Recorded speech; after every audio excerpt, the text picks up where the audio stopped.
Andrew Tate, being an alpha male, of course, wanted to take the punch of defeat straight to the chin. But since he doesn't have one, he had to make excuses instead. Bottom G turned out to be the biggest fraud in the history of combat sports and immediately rushed to become the world champion of excuses. Previously, the crown belonged to the infamous Logan Paul. Back in the day, Logan was the king of Vine, 6-second videos. So after losing to KSI in boxing, he delivered the greatest short-form excuse of all time. He said he sneezed 3 times before the fight. First thing I did this morning was sneezed 3 times. But Andrew Tate is a true mastodon of yapfest culture. He loves talking about nothing for hours. So as a master of long form, he produced an excuse that lasted an entire hour. He seasoned it with tweets where he admitted to crimes he didn't commit. For example, he claimed he intentionally lost after betting on himself, but once he realized he might get smacked on his bald head for that,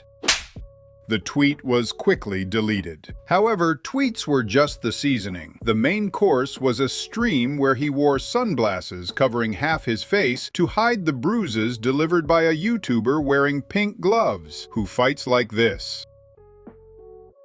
Tate started from afar. He began talking about how you shouldn't be afraid of public opinion and should do whatever you want. But it was exactly because of public opinion that he chose the weakest possible opponent in order to secure an easy win. I didn't have anything in my head after this fight. My life ended on December 20th. Tate's going to tell us he didn't have to fight. He did it for us. Well, we'll thank him. We haven't laughed like that in a long time. And in the long story, in the extremely long book, which will be my life, this will be a very interesting chapter. The time was going to pass anyway, friends. I didn't have to do this fight camp. You know, I could have just said, no, I'm not doing any fight camps. I'm too old. I've been retired for too long. I'm just going to eat food and drive cars and party, be famous and be rich like every other guy. And this day would have come anyway. And I wouldn't have the fight camp story. But if you translate this yap fest into human language, it means things are going really badly for the Tate brothers. So bad that they're willing to risk their tough guy image and get into the ring for the money. The reason most people in that position don't take such big risks is because they're scared of being laughed at. Chase wasn't the only option. Tate could have fought former professional fighter Darren Till. The problem is, Till fights like this. As you can imagine, from just one punch by Darren, Andrew's uniquely shaped head would have been launched straight into the orbit of planet Nibiru. So, driven by fear of public humiliation, he chose the easiest opponent available. After that, Andrew decided to reinforce his point. If you are worried about other people's opinion of you, they already own you. They already control you if you are worried about what they are going to say or what they think about you. Translated from the language of a pathological liar and failed manipulator, this means Tate is extremely dependent on other people's opinions. Because of that, he lives isolated from the real world. And the first time he decided to interact with reality, he got hit so hard that now he's sitting in front of a Christmas tree making excuses. If you sit and say, I'm going to try this thing, and I know I'll succeed, and everybody is going to say good things about me. So to make sure that happens, I'm going to cheat, or I'm going to be underhanded. I'm going to do some sneaky shit, because I need these people to say good things about me. They already fucking own you. By the way, Tate cares so little about public opinion that he quietly removed world champion from his social media bio. So yes, there are still some remnants of shame left in this guy despite his denial. However, in his signature style, Andrew decided to reinforce the point once again. To make it clearer, I'll accompany his thoughts with footage from the fight. If you sit and say, I'm going to try this thing, and I know I'll succeed, and everybody is going to say good things about me. So to make sure that happens, I'm going to cheat, or I'm going to be underhanded. I'm gonna do some sneaky shit, because I need these people to say good things about me. They already fucking own you. Yes, Andrew avoided clinch fighting, intentionally fell down to catch his breath, and used every survival tactic imaginable. And that's what's funny. Other boxers do these things in order to win. Andrew did them simply to avoid dying of exhaustion in the ring. This segment is beautiful on its own, because apparently Chase DeMoor's punches accelerated CTE in poor Tate. What kind of bitch would I be as a man If I sit at home and think, you know what, maybe I should take this fight. Yes, it's a big risk. Yes, he's younger than me. Yes, he's more active than me. Yes, he's heavier than me.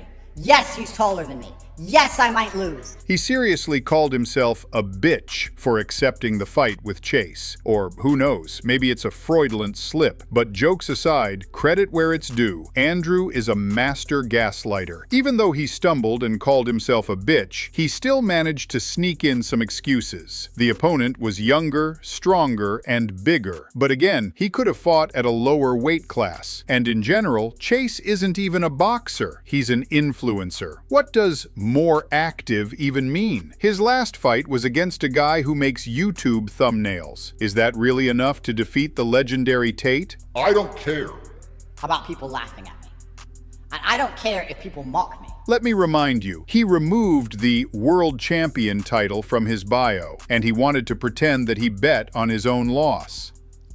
A win is forever, and a loss is temporary. That's why Chase DeMoor will forever be remembered as the man who, without knowing how to box, easily defeated Andrew Tate. I don't even know, I've not yet had time to process why he beat me. Don't worry, Andrew. The channel has a full breakdown of your loss and your entire career. You can thoroughly familiarize yourself with your flaws: the lack of a proper jab, the absence of combination work, low fight IQ, which prevents you from adapting to win and only allows you to adapt to survive, and much more. I got tired after the second round, and I don't know why. A very bold statement, considering that he was visibly exhausted after the first minute of the fight, and answering the question, why? There are many reasons, most of which Tate himself has mentioned before. He eats junk food, constantly smokes, drinks, and has no proper sleep schedule, which prevents his body from recovering. Yes, it's his business. He can live the way he wants. But the thing is that he tells teenagers that there are no problems with this lifestyle. And let's be honest, he's obviously using banned substances to maintain the appearance of a jacked worm. But that's just visual camouflage. No amount of PEDs will teach your body how to work for an extended time in the ring. Performance enhancers can boost cardio, but they can't create it out of nothing. But Tate's great mind didn't think about that. Without PEDs, his warrior spirit would last about 30 seconds. Now it lasts a whole minute. The first and second round, he couldn't touch me. Here, Andrew claims that he won the first 2 rounds and then got tired. But let's start with those first 2 rounds, because everything he said is a lie. Andrew did not win the first 2 rounds. It's just that compared to rounds 3, 4, 5, and 6, where he was outright humiliated, in the early rounds he was merely beaten, not embarrassed. That contrast convinced him that he was winning. But let's move from words to facts. Let's count the punches and analyze ring control. From the very first seconds of the fight, we see the classic LGBTQ+ supportive stance of the bottom G Tate. Andrew throws a feint just to expertly miss a jab right after. Realizing hitting the head is hard, Tate throws a body jab, but misses again. Tate tries to take the fight with his favorite blitzkrieg tactic, but misses absolutely every punch. It looks like he was trying not to hit, but to shoo bees off Chase's face, which he succeeded at, because as we see, there are no bees in front of DeMoor. Andrew doesn't slow down and tries to surprise Chase with a jab to DeMoor's tits. Tate steps in big and throws a body jab, but Chase stretches his arm out and stops all of Andrew's momentum. Tate's signature feint, a left hook meant to bait the opponent into his right straight, fails completely as DeMoor just steps back and doesn't get hit at all. First attack from Chase DeMoor, but he misses too. Another jab from Tate, met and blocked by Chase. Andrew throws a feint with left hook and straight, but again, all in the air. Trying to unexpectedly continue the combination with a straight to the body, Tate unexpectedly eats a punch to the head. Andrew tries again to shoo the bees off Chase's face, but apparently Chase has had enough and fires a massive hook to Tate's bald head. Tate either starts performing a traditional Romanian folk dance, common at weddings, or he's just rocked by DeMoor's punch. You decide. Often when beginners can't land anything and get hit in the head, they They start swinging overheads with their head down. That's exactly what legendary champion Tate does, and misses again. DeMoor fires another hook to the bald spot. Tate, as an alpha male, tries a dick punch, but DeMoor barely feels it, using a simple pullback to stop all of Andrew's momentum. Tate lands his first really good body jab. Tate tries a straight to the tits, but Chase steps out of the line of fire. For some reason, Andrew is hyper-focused on DeMoor's boob part, aiming there again. Chase, tired of this strange harassment, lands a precise shot to Tate's chin. Even more amazing considering how he found it at all. Right when Tate throws another clumsy straight, it's obvious he's completely exhausted. His face, legs, and total loss of balance show it. Body jab to Chase. The creativity of Tate continues to impress. Unbelievably, another straight aimed for the body, but again misses. Tate adapts with his classic left hook feint, but instead of a straight to the head, the punch lands in the air around the torso. Chase moves in to close distance, and Tate almost lands something. Another tragic body jab from Tate. He thought he hit, but ends up eating a punch to the head. Tate tries to fight dirty, using the clinch to tie up DeMoor's arms and land a shot, but he's Andrew Tate, so the punch just slides by. Chase moves forward. Tate rushes to hug and hide in the clinch. Tate tries a combo, but ends up just shoving his bald head under Chase's armpit. Tate clearly worked more in round one, but more doesn't mean better. DeMoor throws just a couple of punches, and almost all land with real impact. Tate is flailing in the air, creating the illusion he's ever heard of boxing. In round two, same story. There is no need to go in detail. Here, Tate takes even more shots to the head. He starts with a body jab, misses and eats a straight. Tries combinations, hitting only Chase's gloves. When Chase closes in, Tate's head meets the punch so that his back slams against the floor. Round two mirrors round one, but now Tate is completely exhausted, making it easy for Chase to land every shot. As you can see, Tate never won a single second of this fight. The first and second round, he couldn't touch me. As you can see, Tate, without realizing it, has become slightly more humble. Now, simply losing a round equals a win for him. And one of the most humiliating things that can happen in the ring is now just a lost round. Apparently, the humble pie recipe is so powerful that even egomaniacs like Andrew are affected by it. If I didn't get tired, I would have won. This is the immortal classic of excuses. If I hadn't lost, I would have won. But Tate went even further and added that he's the better boxer. I'm a better boxer. The reality is that every viewer of that fight looked like a better boxer than Chase DeMoor, even an 80-year-old grandma who has never made a fist in her life. But I did get tired.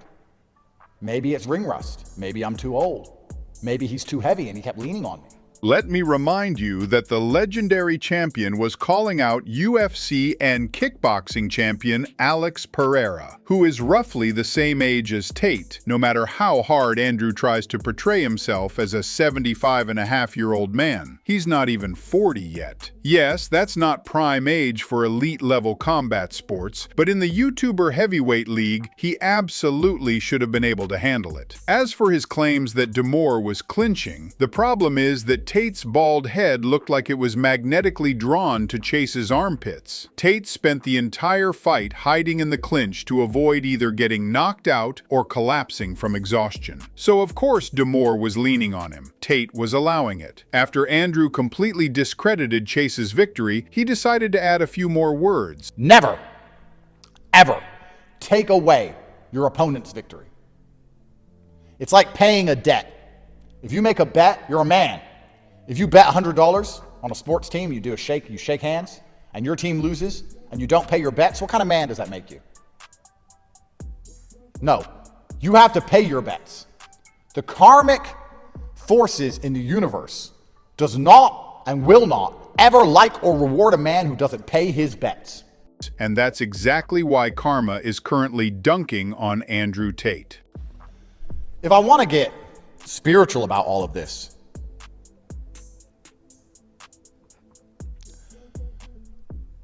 you have to understand that there are forces larger than us people.